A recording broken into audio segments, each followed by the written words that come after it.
அஸ்ஸலாமு அலைக்கும் வரஹ்மத்துல்லாஹி வபரகாத்துஹு. அன்பும் பாசமும் நிறைந்த இறை விசுவாசிகள் அனைவருக்கும் இறைவனின் சாந்தியும் சமாதானமும் உண்டாகட்டுமாக. அல்லாஹ் நம்முடைய இந்த நேரத்தை ஏற்றுக்கொள்வானாக. நம்முடைய வாழ்க்கையில் மிக மிக முக்கியமான, ஆனால் பல நேரங்களில் நாம் கவனிக்க தவறுகிற ஒரு மாபெரும் பொக்கிஷத்தை பற்றித்தான் இன்று நாம் பேசப்போகிறோம். நாம் எல்லோரும் ஒரு நிமிடம் சிந்தித்து பார்ப்போம். நம் முன்னால் ஒரு பெரிய வாய்ப்பு, ஒரு பெரிய ஆஃபர் வைக்கப்படுகிறது என்று வைத்துக் கொள்வோம். ஒரு பக்கம் 1,00,000 பவுண்ட் சுத்தமான தங்கம், மறுபக்கம் வெறும் 5 நிமிடம் செய்யக்கூடிய ஒரு செயல். அந்த 1,00,000 பவுண்ட் தங்கம் நமக்கு கிடைத்தால் நம் வாழ்க்கையே மாறிவிடும் இல்லையா? வீடு, வாகனம், வசதிகள் என இந்த உலகத்தின் எல்லா சுகங்களையும் அந்த செல்வத்தை வைத்து நாம் அடைந்து விடலாம்.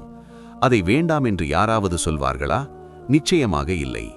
அந்த செல்வத்தை அடைவதற்காக இரவென்றும் பகலென்றும் பார்க்காமல் நாம் உழைப்போம். ஆனால் அன்பானவர்களே, இதைவிட பல மடங்கு, அல்லது இந்த உலகத்தில் உள்ள ஒட்டுமொத்த தங்கம் மற்றும் வைரங்களை விடவும், சூரியன் உதிக்கும் எதைவிடவும் மிகச்சிறந்த ஒரு விஷயம் நம் கைக்கெட்டும் தூரத்தில் இருக்கிறது. ஆனால் நம்மில் பலர் அதை கண்டுகொள்வதே இல்லை என்பதுதான் கசப்பான உண்மை. அது வேறொன்றுமில்லை, ஃபஜ்ர் தொழுகைக்கு, அதாவது ஃபர்லான தொழுகைக்கு தொழுவதற்கு முன்பாக நாம் நிறைவேற்றும் 2 ரகாத் சுன்னத் தொழுகைதான் அது. வெறும் 2 ரகாத்துகள், 5 அல்லது 10 நிமிடங்கள் கூட தேவைப்படாத மிக எளிமையான ஒரு அமல். ஆனால் அதற்கான கூலி நாளை மறுமையில் தராசு தட்டில் வைக்கப்படும் போது இந்த முழு உலகத்தை விடவும் அது கனமானதாக இருக்கும். நம்முடைய தலைவர் கண்மணி நாயகம் முகமது நபி ஸல்லல்லாஹு அலைஹி வஸல்லம் அவர்கள் நமக்கு கற்றுக் கொடுத்தது என்ன தெரியுமா? அன்னலார் கூறினார்கள், ஃபஜ்ருடைய சுப்ஹ் 2 ரகாத் சுன்னத் தொழுகையானது இந்த உலகத்தை விடவும், இந்த உலகத்தில் உள்ள அனைத்து வஸ்துக்களை விடவும் மிகச் சிறந்ததாகும். சற்று யோசித்து பாருங்கள் சகோதரர்களே, இந்த உலகம் என்றால் என்ன? இந்த உலகத்தில்தான் பெரிய பெரிய மாளிகைகள் இருக்கின்றன, சாம்ராஜ்யங்கள் இருக்கின்றன, தங்கச் சுரங்கங்கள் இருக்கின்றன, கோடிக்கணக்கான டாலர் சொத்துக்கள் இருக்கின்றன. இவை அனைத்தையும் ஒரு தட்டிலும், மறுபக்கம் ஃபஜ்ருக்கு முன் தொடக்கூடிய அந்த 2 ரகாத் சுன்னத் தொழுகையை மற்றொரு தட்டிலும் வைத்தால் அல்லாவின் பார்வையில் மிக மதிப்பு வாய்ந்தது அந்த 2 ரகாத் தொழுகைதான். 1,00,000 பவுண்ட் தங்கம் நமக்கு கிடைப்பதை விட பெரிய கூலியும் பெரிய வெற்றியும் மகத்தான அந்தஸ்தும் ஃபஜ்ருக்கு முன்னுள்ள 2 ரகாத் சுன்னத் தொழுகையை ஒரு முறையாவது தொழுதால் அல்லாஹ் நமக்கு வழங்குகிறான் என்று உலமாக்கள் நமக்கு நினைவுபடுத்துவது சாதாரணமாக அல்ல. அது முகமது நபி ஸல்லல்லாஹு அலைஹி வஸல்லம் அவர்களின் பொன்மொழியின் அடிப்படையில்தான். நம்முடைய அன்னை ஆயிஷா ரதியல்லாஹு அன்ஹு அவர்கள் சொல்லும் ஒரு செய்தி இருக்கிறது. முகமது நபி ஸல்லல்லாஹு அலைஹி வஸல்லம் அவர்கள் சுன்னத்தான தொழுகைகளிலேயே மிக அதிகமாக கவனம் செலுத்தியது, பேணுதலாக இருந்தது இந்த ஃபஜ்ருடைய முன் சுன்னத் விஷயத்தில்தான். நபி அவர்கள் அதை ஒருபோதும் விட்டதில்லை. பயணத்தில் இருந்தாலும் சரி, கஷ்டமான சூழ்நிலையாக இருந்தாலும் சரி, முகமது நபி ஸல்லல்லாஹு அலைஹி வஸல்லம் அவர்கள் இந்த 2 ரகாத் தொழுகையை தவறவிடாமல் தொழுது வந்தார்கள். ஃபஜ்ர் பாங்கு சொல்லிவிட்டால் மிக லேசான முறையில் சுருக்கமாக இந்த 2 ரகாத்தை அவர்கள் தொழுவார்கள் என்று ஹதீஸ்களில் காண்கிறோம். முதல் ரகாத்தில் சூரத்துல் காஃபிரூன் ஓதியும், 2வது ரகாத்தில் சூரத்துல் இக்லாஸ் ஓதியும் மிகவும் எளிமையாக தொழுவார்கள். இவ்வளவு எளிமையான, அதிக நேரம் தேவைப்படாத இந்த தொழுகைக்கு அல்லாஹ் கொடுக்கும் மதிப்பு இந்த உலகத்தை விடவும் பெரியது என்று சொன்னால் அல்லாவின் கருணை எவ்வளவு விசாலமானது. ஆனால் இன்று நம்முடைய நிலைமை என்ன? ஃபஜ்ர் பாங்கு சொல்லும்போது நம்மில் பலர் ஆழ்ந்த உறக்கத்தில்தான் இருக்கிறோம்.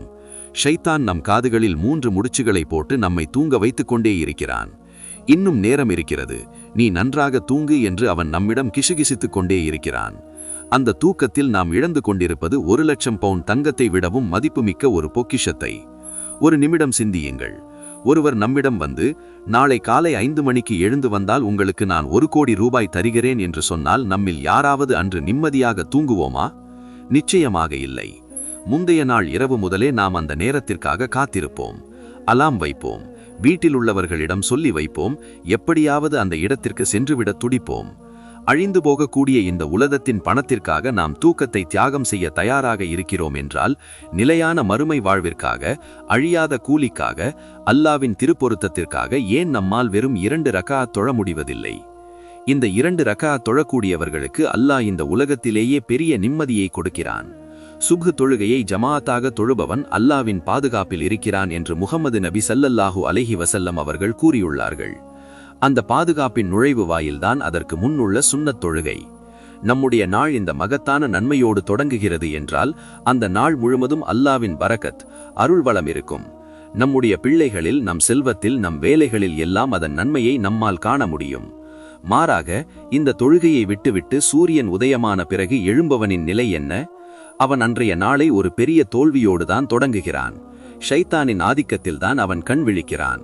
சிலருக்கு சந்தேகம் வரலாம், எனக்கு ஃபர்லான தொழுகையே சரியாக கிடைப்பதில்லை, அப்புறம் எப்படி சுன்னத் என்று. ஆனால் சகோதரர்களே, சுன்னத்தான தொழுகைகள்தான் ஃபர்லான தொழுகைகளுக்கு காவலாக அமைகின்றன. ஃபஜ்ருடைய சுன்னத் தொழ வேண்டும் என்று ஆசைப்படுபவன் பாங்கு சொல்வதற்கு முன்னே எழுந்து விடுவான். அவன் உது செய்து பள்ளிவாசலுக்கு செல்வான் அல்லது வீட்டில் தொழுவான். அது அவனை ஃபர்லான தொழுகையின் பக்கம் இன்னும் நெருக்கமாக்கும். மறுமையில் நம்முடைய ஃபர்லான தொழுகைகளில் ஏதேனும் குறைகள் இருந்தால் அல்லாஹ் மலக்குகளிடம் கேட்பான், என் அடியானிடம் ஏதேனும் சுன்னத்தான அமல்கள் இருக்கிறதா என்று. அப்படி இருந்தால் அதை எடுத்து ஃபர்லில் உள்ள குறைகளை அல்லாஹ் நிவர்த்தி செய்வான். அப்படியானால் ஃபஜ்ருக்கு முன் உள்ள இந்த 2 ரக்அத் நமக்கு ஒரு பாதுகாப்பு கவசம். அன்னை ஆயிஷா ரதியல்லாஹு அன்ஹு அவர்கள் அறிவிக்கும் மற்றொரு ஹதீஸில் முஹம்மது நபி ஸல்லல்லாஹு அலைஹி வஸல்லம் அவர்கள் இந்த 2 ரக்அத்தை பற்றி கூறும்போது சொல்கிறார்கள், எனக்கு இந்த உலகம் கிடைப்பதை விடவும் மகிழ்ச்சியை இந்த 2 ரக்அத் எனக்கு தருகிறது என்கிறார்கள். இறைதூதர்களுக்கு இந்த துன்யாவின் மீது பெரிய விருப்பம் இருந்ததில்லை. இருந்தாலும் நமக்கு புரிய வைக்க வேண்டிக்காக அந்த உவமையை சொன்னார்கள். நாம் நேசிக்கிற, நாம் ஆசைப்படுகிற எல்லா உலகாதால நன்மைகளை விடவும் பெரியது இந்த தொழுகை. நம்முடைய முன்னோர்கள், சஹாபாக்கள் எல்லோரும் இந்த தொழுகைக்கு மிகப்பெரிய முக்கியத்துவம் கொடுத்திருந்தார்கள். எதிரிகளின் தாக்குதலை பயப்படக்கூடிய போர்க்களத்திலும் அவர்கள் இந்த சுன்னத்தை விட்டதில்லை. ஏனென்றால் அவர்களுக்கு தெரியும், அல்லாவின் உதவியை பெறுவதற்கு மிக எளிதான வழி அவனது கட்டளைகளுக்கு கீழ்ப்படிவதும் ரசூலுல்லாவின் வழிமுறைகளை பின்பற்றுவதும் தான் என்று. இன்று நமக்கு யுத்தம் இல்லை, பெரிய கஷ்டங்கள் இல்லை, சுகமாக தூங்க மெத்தை இருக்கிறது, மின்விசிறி இருக்கிறது, ஏசி இருக்கிறது.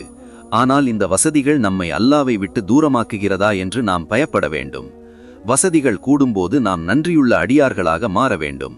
அந்த நன்றியை வெளிப்படுத்த மிகச்சிறந்த நேரம் இந்த சுப்ஹ் நேரம்தான். அன்பான சகோதரர்களே, இந்த தொழுகையை நாம் பழக்கமாக்கிக் கொள்ள இன்றே நாம் முடிவு செய்ய வேண்டும். நாளை முதல் சுப்ஹுக்கு எழுவேன், ஃபர்லுக்கு முன்னால் 2 ரக்அத் சுன்னத் தொழுவேன் என்று நாம் உறுதியான நீயத் வைக்க வேண்டும்.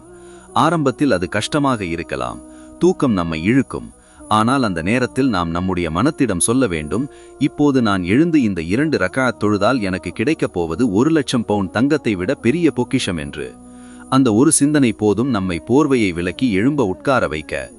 முஹம்மது நபி ஸல்லல்லாஹு அலைஹி வஸல்லம் அவர்கள் கற்றுக் கொடுத்த இந்த பாடத்தை நம் வாழ்க்கையில் கடைபிடிக்க நமக்கு தௌஃபீக் கிடைக்க வேண்டும். நாம் இறந்துவிட்டால் கபருக்கு எதையும் கொண்டு செல்ல முடியாது.